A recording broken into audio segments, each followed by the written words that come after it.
పూజల పేరిట నమ్మించి లక్షలాది రూపాయలు వసూలు చేసి మోసం చేసి పరారైన అంతర్రాష్ట్ర కేటుగాడు ఎన్ఆర్ఐ పూజారి చామర్తి రామలచ్చారావును బాచుపల్లి పోలీసులు అరెస్ట్ చేశారు.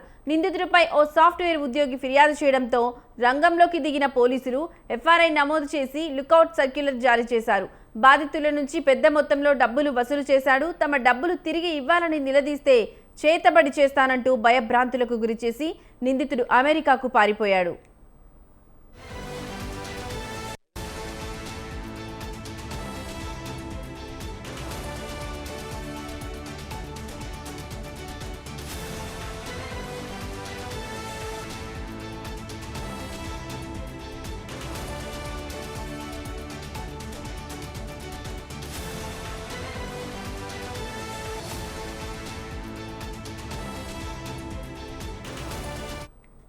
పూజల పేరిట నమ్మించి లక్షలాది రూపాయలు వసూలు చేసి మోసం చేసి పరారైన అంతర్రాష్ట్ర కేటుగాడు ఎన్ఆర్ఐ పూజారి చామర్తి రామలచ్చారావును బాచుపల్లి పోలీసులు అరెస్ట్ చేశారు.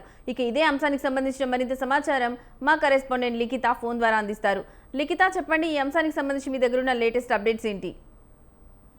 Thank you Lakshmi. ఇప్పటికే గత కొద్ది రోజులుగా కూడా బాచుపల్లి పరిధిలోనైతే ఈ యొక్క హైటెక్ మోసగాడైన పూజారి అయితే కొద్ది రోజులుగా అక్కడి ప్రాంత ప్రజలను పీడించుకు తింటున్నట్లుగానైతే తెలుస్తుంది. ఏ సమస్య వచ్చినా కానీ దానికి హోమాలు పూజలు చేస్తేనే తప్పకుండా మీకు మంచి జరుగుతుంది. నేను అమెరికాలో చాలా సంవత్సరాలు ఉన్నాను.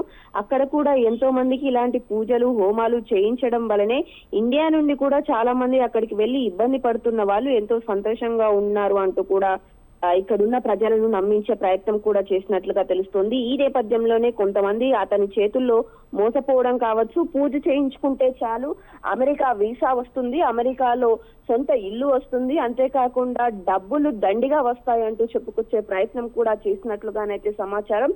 అయితే వారు చేసిన పూజలు ఏవైతే ఉన్నాయో ఆ పూజల తర్వాత వారు ఇంకా ఎక్కువగా అప్పుల పాలైపోయిన పరిస్థితులు కూడా నెలకొన్నట్లుగానైతే తెలుస్తోంది. ఆ సమయంలో విసుగెత్తిపోయిన ఆ యొక్క భక్తులైతే ఈ పూజారిని నిలదీయడం కావచ్చు, అసలు మీరు చేసిన పూజలలో ఎలాంటి ఫలితం లేదు, మాకు ఇంకా ఇబ్బంది అవుతుంది అంటూ కూడా కొంతమంది వాపోవడంతో ఈ వ్యవహారాన్ని పూర్తి స్థాయిలో మార్చేసిన ఆ యొక్క పూజారి అయితే మీరు ఇంకొకసారి నా జోలికి వస్తే నా చేతుల్లో చాలా పవర్స్ ఉన్నాయి, మీకు చేతపడి చేసి నేను అనుకున్నది సాధిస్తాను అంటూ కూడా బెదిరించినట్లుగానైతే తెలుస్తోంది. దీంతో విసిగిపోయిన బాధితులైతే పోలీసులను ఆశ్రయించడం జరిగింది. గతంలో ఈ యొక్క పూజారి ఇలాంటి వ్యవహారాలు చేస్తే అటు అమెరికాకు వెళ్లి వచ్చినట్లుగానైతే తెలుస్తోంది. అమెరికా నుండి వచ్చిన తర్వాత కూడా అతని తీరు మారలేదు. దీంతో ఇక్కడ పూర్తి స్థాయిలో అందరూ వ్యతిరేకించడంతో మరోసారి అమెరికాకు పారిపోయే ప్రయత్నం చేశాడు. కానీ అక్కడ కూడా ఇదే తరహా వ్యవహారం చేయడంతో అక్కడ గుడి యాజమాన్యం ఎవరైతే ఉంటారో వాళ్ళు కూడా అక్కడ కేసు పెట్టడంతో పూర్తి స్థాయిలో అక్కడ ఉండలేక మళ్ళీ ఇటు హైదరాబాద్ కు వచ్చే సమయంలోనైతే రాజీవ్ ఇంటర్నేషనల్ ఎయిర్పోర్ట్ లోనైతే అధికారులు అతన్ని అదుపులోకి తీసుకోవడం, అంతేకాకుండా రిమాండ్ కు తరలించడం అయితే జరిగింది. అంతేకాకుండా పోలీసులు సూచనలు కూడా జారీ చేస్తున్నారు. ఇలాంటి వాళ్ళను నమ్మద్దు, దయచేసి మీ సెల్ఫ్ ని మీరు నమ్ముకోండి, డెఫినెట్ గా మంచి జరుగుతుంది అంటూ కూడా అధికారులు సూచనలు జారీ చేస్తున్న స్థితి కనిపిస్తుంది. Right Likhita, thank you for the updates.